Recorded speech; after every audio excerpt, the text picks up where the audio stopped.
Snoqualmie Pass, located in Washington State, is a key transportation corridor that connects the western and eastern parts of the state. It has served as a vital crossing point through the Cascade Mountains for centuries. The pass was originally a route used by Native American tribes and later became a pathway for settlers during westward expansion. In the early 20th century, it was developed into a major highway, now part of Interstate 90, playing an essential role in trade, travel, and tourism. The area is known for its breathtaking natural scenery, ski resorts, and outdoor recreational opportunities. So, can you imagine Christmas night and getting wiped out, killed because you had to chain up a load? I mean, chains required in Snoqualmie. We see it a lot. It was really bad weather going on. Somebody lost control of their rig, vehicle, whatever, pickup, car, I don't know what, and hit this guy, killed him. 35 years old, gone. Family has no husband, no father. And this is why I do not chain up. I refuse. And as a matter of fact, I actually sat in a truck stop for hours waiting for the chain laws to go away for this very reason.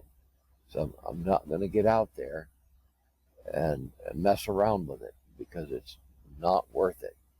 When I told everybody that, I know that they might have been a little bummed out, but you know, I'm an owner op. I'm not a company driver. They can't threaten me or order me around. If they do, well, then I won't ever do that load again. I can guarantee you.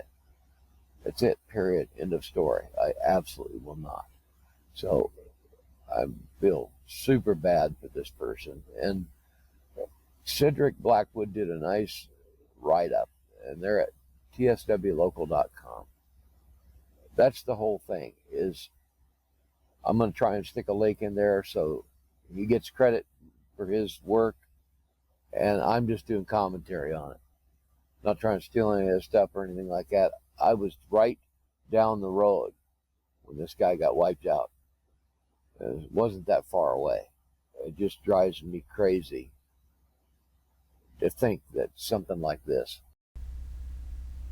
I really apologize to you guys. Like I said, I was so bummed I faded out on you guys. It really got me thinking of that family losing that trucker in a senseless death and on Christmas. It just really got to me, and I apologize. Okay, let's go driving eastbound up Snoqualmie. You'll get to see quite a bit of the scenery and the change. It's actually pretty cool. Everything on, we're getting ready to do Snoqualmie. We got a little bit of a deal going on.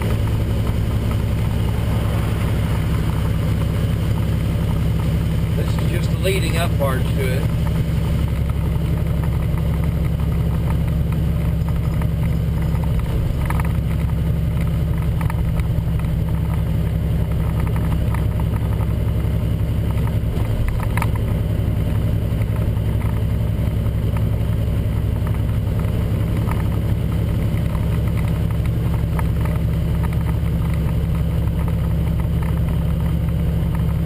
It's a very pretty part of the state.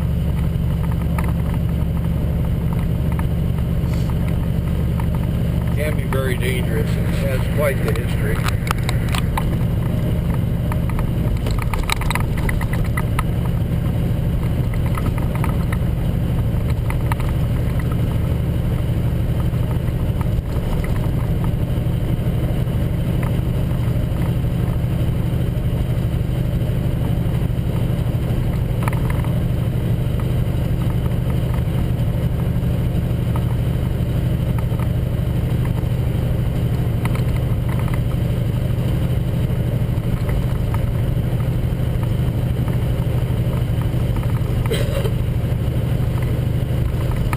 Load Monday. This is Saturday. I'm just going to get positioned. So I'm empty.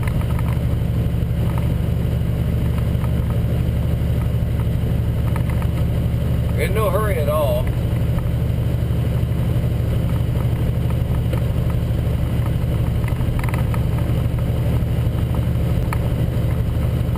So I'm just under the speed limit, like I normally travel, 1 or 2 mile an hour under. The way I don't get frowned upon by State Patrol. They don't look at you.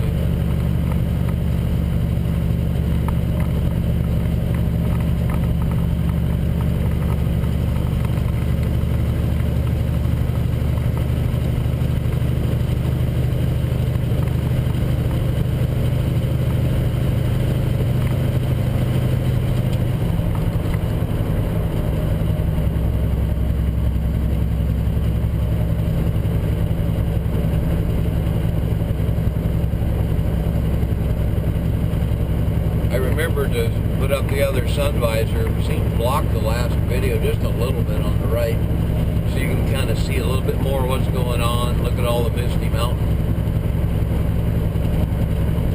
low-hanging clouds, some snow left over. It was raining for probably 5 days, which is normal for Washington State. A lot of storms coming in.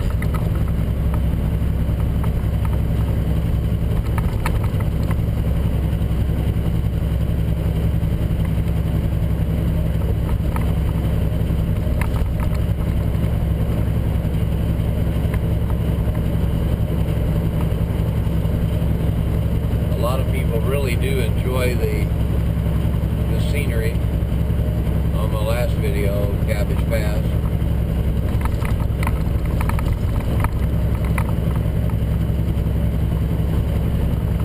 And I have shot video on the passes before, but I do believe the changes in what YouTube is doing and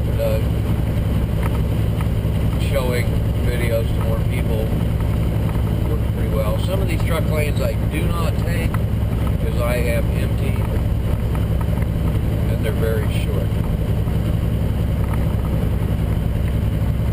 You can see that one already is ending, so I don't need to put myself in a traffic pinch.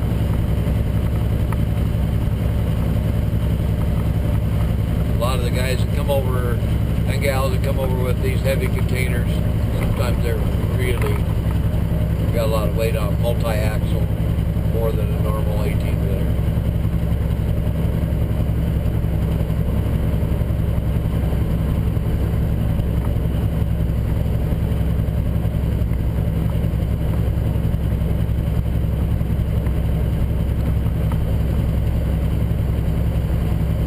The actual pass does not start for a little while, like I said, scenery time.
link in the description to the DOT website for the pass conditions with road cameras. I think that'll help. I'll try and remember to do that. Because it'll give restrictions immediately, like for trucks. Of course, you have to carry chains anyways, but if they call it and it's so bad that it requires chains, I park. I do not chain. I have them, but I just don't do it. Unfortunately, a young driver was killed just a week ago here. He was out chaining, and someone didn't do their job and keep their vehicle in control. Hit him and killed him. One of the reasons why I do not chain. Too much danger, too much potential damage for my tires, and they're close to $6,000 a set. Cannot do that. If it's that bad and the authorities are calling it, I trust their judgment, I'll go hang out.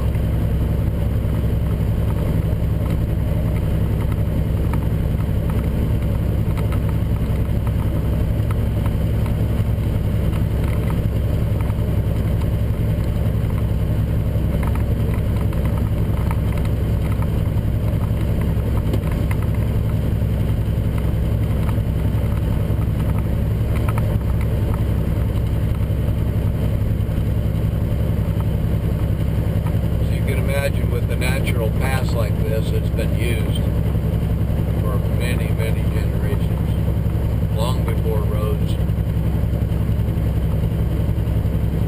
They were just a trail to get through. Indian folks go to fishing and hunting areas. Get what they need to go back to the coast. Because weather usually is much milder there, so the winters aren't as harsh, but there's more water. So I lived here for about 5 years. Definitely, traditionally a lot of rain, a lot of water.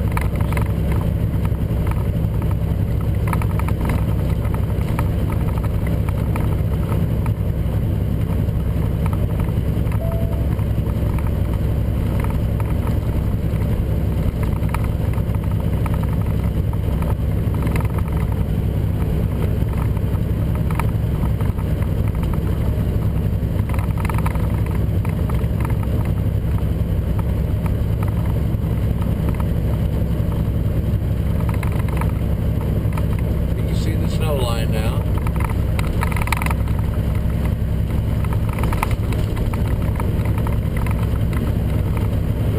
Degrees. I usually don't hang out right over here when I'm empty. A lot of times I go home from here because that's about 350 miles. And I wait for trucks to pop up in the right lane. I don't want to come up on a super slow guy starting on the pass, me being empty, and then have to switch back. That's just me.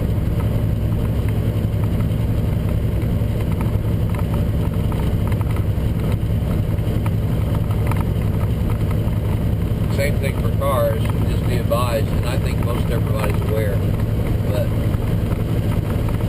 for you folks that are new driving out here, that's one thing you have to watch for. These right lanes, being surprised around a curve, being put in a pinch.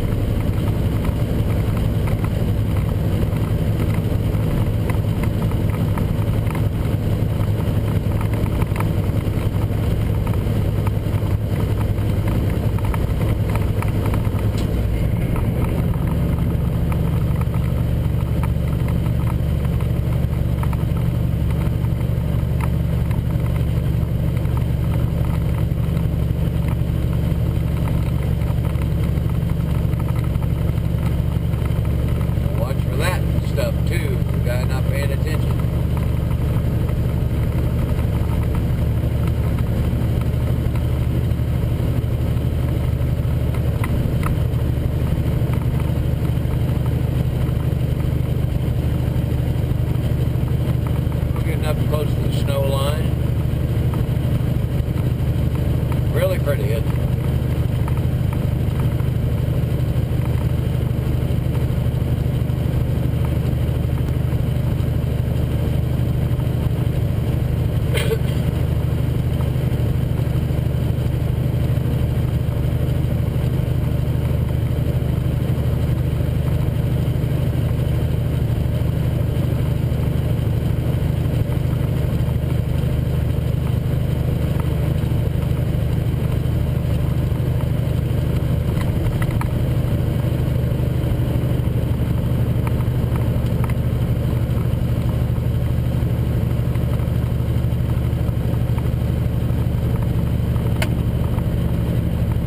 Changing altitude, change the pressure in the water jugs, so you hear occasional popping sound. And I got somebody on my right, so I got to watch them, but they're in his car. They'll figure it out. And they are, but I got to watch what these folks are doing, because everybody thinks they want to get around real quick, and there's a tanker right in your face.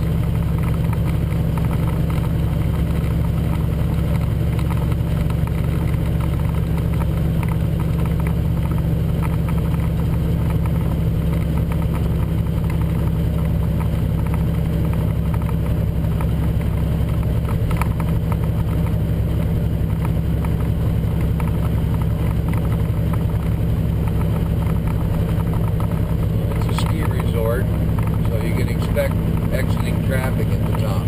Isn't that pretty?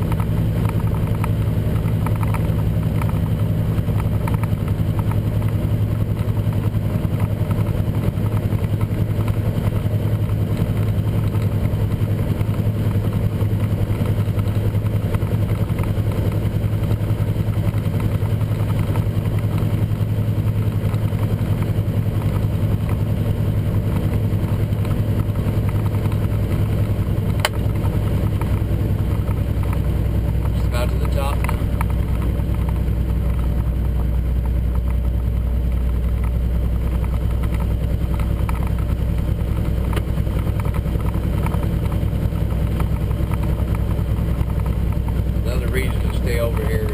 See the yellow, that's exit only. So that's folks getting off to go recreate and have some fun. Snowboard, skiing. It's packed. They got some good snow, as you can see.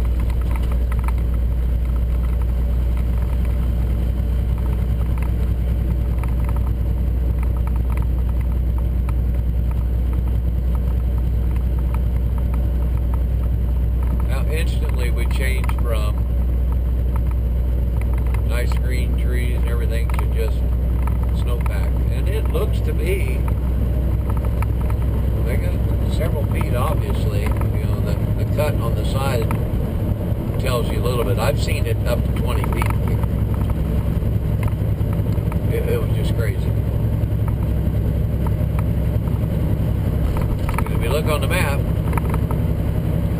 Pacific Ocean's not that far away geographically. So all that moisture comes over and just rolls over the top, dumps.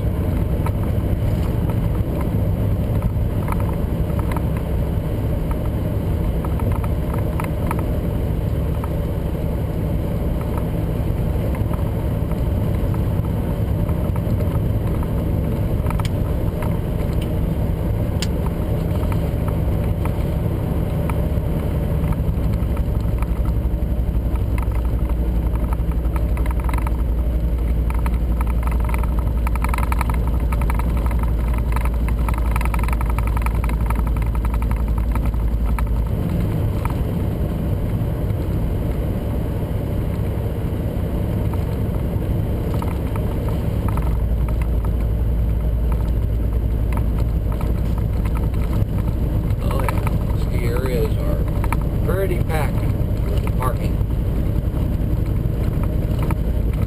And I hope folks can hear me. I think some folks are saying it was kind of low volume, but I'm going to try and figure out a different microphone setup. I may have to retire the GoPro and use it just outside instead of driving, and use external microphone is clipped on. I'll look and see what they have.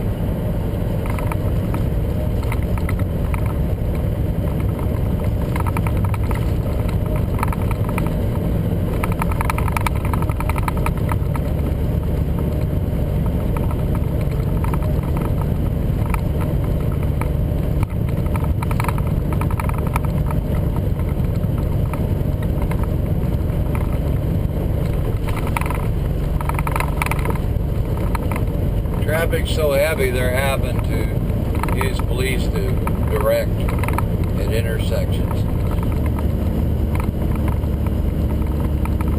Well, when you have a population of the greater Seattle area coming to recreate, that's to be expected.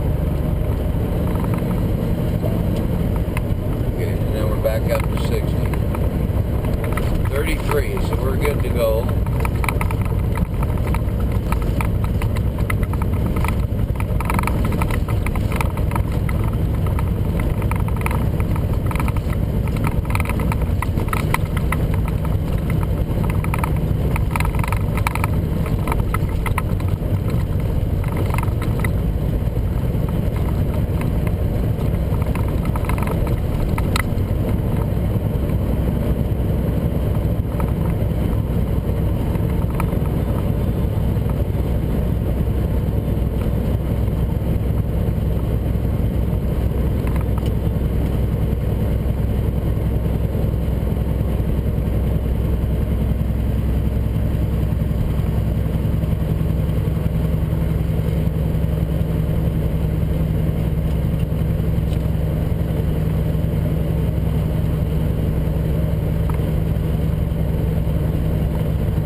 Lake off to the right, a reservoir, I believe, is, I think it might be drinking water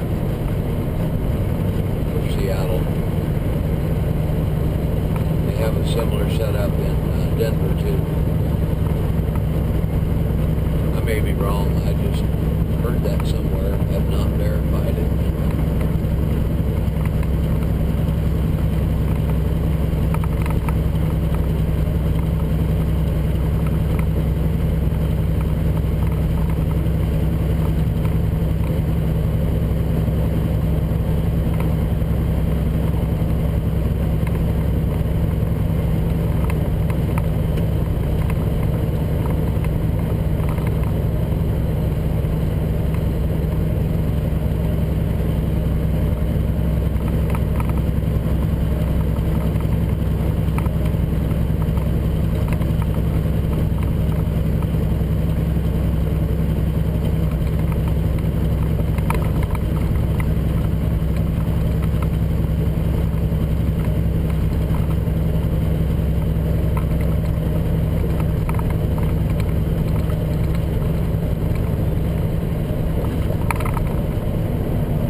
glad you joined us today. I really appreciate it. I stayed quiet there for a while so you can just hear the road sounds and check out the scenery without me blabbing.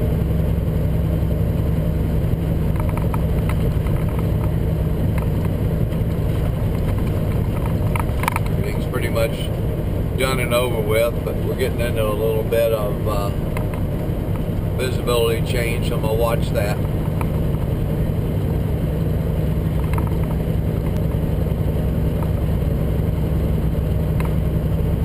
Yeah, looks like it's going to change a little bit more too, so I'm going to say I'll see you on the road, and I've got to move over and merge. I got to pay attention too, you know. So we will see you on the road. Thanks for watching.